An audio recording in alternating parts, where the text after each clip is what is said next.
Showbiz is a risky business, especially for kids. Well, our next guests are three brothers who were just 11, 14 and 16 when they shot to fame. They've changed quite a bit since then, so before we meet them, let's have a look at how you'll remember them.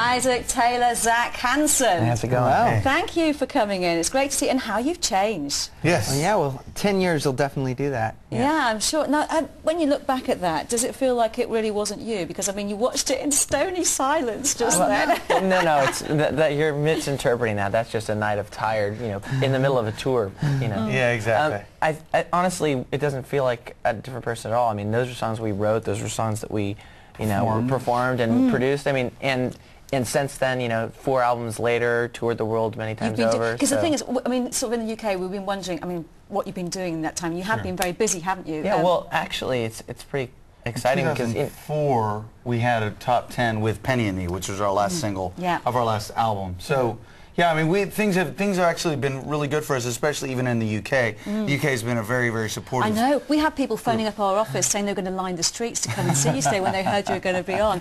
Isaac, how would you say your music's changed in that time when you first hit the scene? You matured a lot because your lives have changed a lot, haven't they? Our lives obviously have changed. I mean, 10 years, as Zach said, will do that. But certainly, as writers, I think everything about what you are writing about kind of continues to evolve, and it's not level. I don't think it's a maturity thing. I think it's just a life thing. Every record that you make is different. You have different influences. I think this latest record pulls from the Motown influences and kind of stuff from the first record, the R&B and kind of gospel stuff from the second record, and the more folky stuff from the last album. Should we have a look at your new single then? Sure, yeah.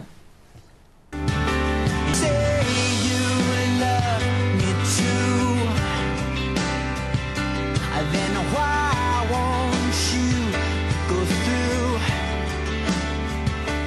with the nightly kisses, with the hits and the misses, if you can make it on your own? It really is quite different, isn't it? It's great. I really like it. Yes. You've recently been to Africa, haven't you, Zach? Just tell me a little bit about how that all came about and the effect it had on you. Well, we decided to go to Africa. There's 3 songs on the record that have children's choirs from Africa, from South Africa and Mozambique, and that was really inspired because a group of guys from Tulsa, Oklahoma, which is where we're from, they were giving away a piece of technology that they had created to a hospital in Soweto, and we heard that and we felt really inspired about what they were doing and the fact that they were just using the things that they had available to them to make a difference. They were just saying, we don't have the perfect solution, but we're going to give what we have to make a difference. And you're trying to raise money now, aren't you, for HIV? Well, that really struck us, and we decided to go to Africa and then just to figure out what it is we could do, what role we could play, how do we find the little piece that we could play in. And we just realized that our music was really, at least the first thing that we could use to make a difference. And so the idea of recording with children's choirs from South Africa and Mozambique came about, and then we recorded those songs. The important thing to say about that is the song Great Divide, which is one of the songs that we recorded with the choir, is available on iTunes. All the proceeds from that song and from that digital release go directly to the hospital. We felt like that was the most straightforward and actually most cost-effective way to get the most amount of money to them.